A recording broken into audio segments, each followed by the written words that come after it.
in a bag. So where's the supermarket? I never thought I'd see the day that I purchase animal products, but ethically it's the right thing to do in this situation. They look alright. Kitten, you are about to protein up. Not carb up, but protein up. I never thought this would happen. No one can smell it. Oh, Yeah. Only a little at a time. That's so sad that she has to eat that. I feel like. Oh no! Oh no! There. Oh. I feel like I'm like a parent.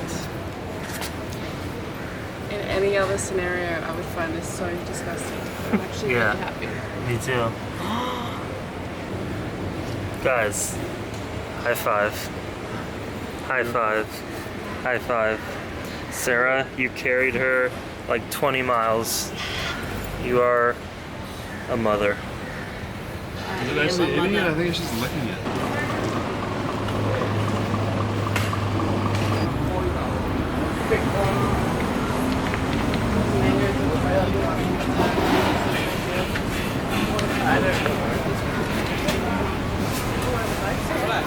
Yeah, totally. Try some. How's the mango? Really good. That is really good. It's like tough. Oh my god, it's hilarious. Just film this. Made it into a taxi to bring Dobby to safety. Let's do this.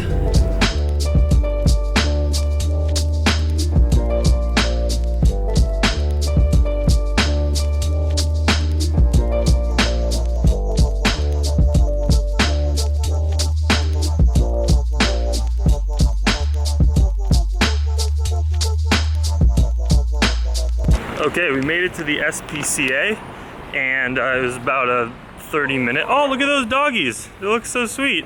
Hi, puppies. Hello. Hi. Hi, puppies. We're gonna bring this cat in here and see what they can do. I have no idea what we're gonna do if they don't take her in, but hopefully they do. Animals matter. Agreed.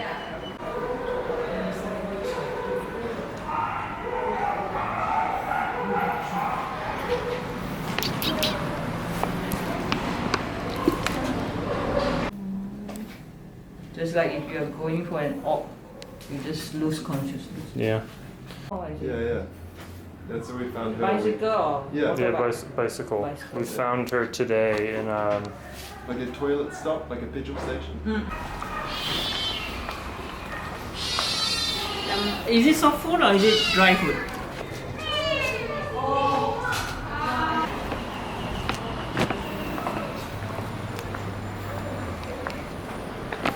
Things like this are complicated.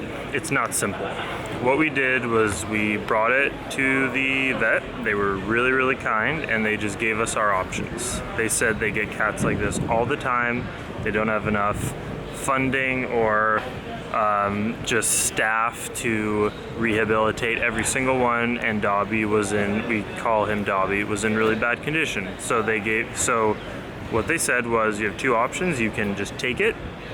You can say that you're gonna take it long term and pay for us to get it healthy in a number of weeks or days and then take it back, which we obviously cannot do.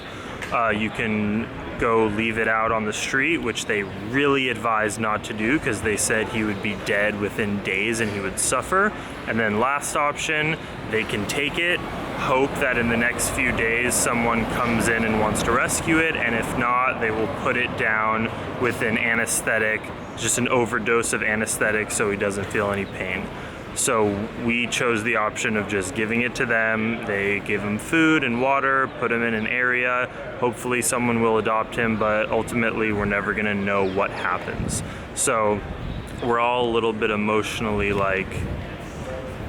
off, but this is a really amazing experience because at the end of the day, we did the right thing. Because let's say we just left him there, he would have just suffered longer and died eventually, 100%. He had maggots and fleas and malnourished, didn't have any energy. Instead, we gave him water, we gave him some energy, gave it to someone while we're traveling, and they're either gonna put him out of his suffering or hopefully get him adopted and he can live a life.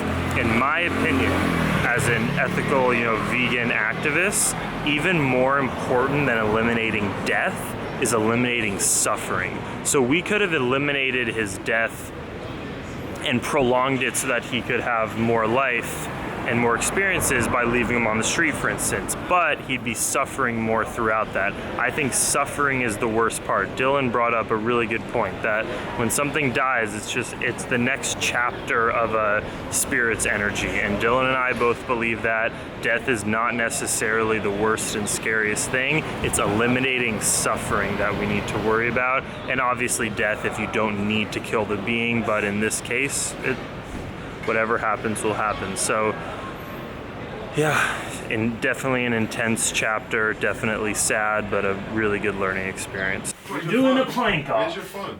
What? Where's your phone? Alright, we're doing a plank off. Whoever can hold the longest. Hey Siri.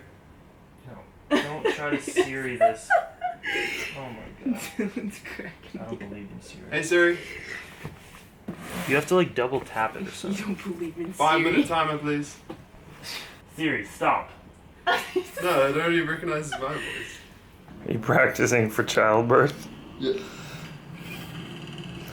I should do that one, that looks good. And the results are in. Sarah, 4 minutes, yeah! Dylan, lasted 5 minutes, yeah! Jackson, lasted 10 minutes. You know it. You know what's up. I come in all the way through. Here's that post-ab pump. Yeah, son. Yeah, son. Come on, the crown is coming out. A few more pushes. Come on. Just had an amazing conversation with a Syrian man who's staying in our room in our hostel, who's been traveling for 4 years because he's a Roman Catholic, and when he went back to visit a year after the war, he got shot in the leg, tried to get killed, targeted because he is not a Muslim. Incredible story he told us, a very still compassionate, understanding guy. Wow. Those are the kind of benefits you get traveling, getting out of your comfort zone, meeting people like that who have had real world experience. All right, we are headed to a vegan restaurant now. Look at this city. It's wild. It's like New York.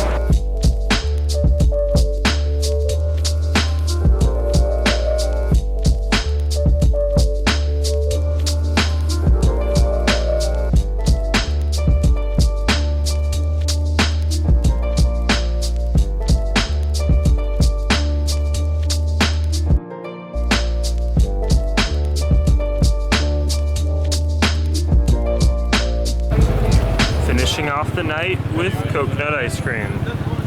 Non-dairy. Do you want coconut milk? So in Thailand, on the streets, they don't do durian right. They pick it before it's ripened and they eat it hard and unripe. It's disgusting. In Malaysia, they do it right. At all the stands, they'll sell you soft, ripe, fresh durian. I haven't had any yet, but I've been looking around and you can tell there's a huge difference between Thailand and Malaysia.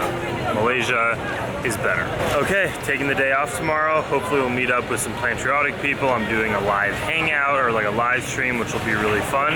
Can't believe we made it to Kuala Lumpur. It's the final big city of the journey. Before Singapore, of course. Much love, Dream Extreme.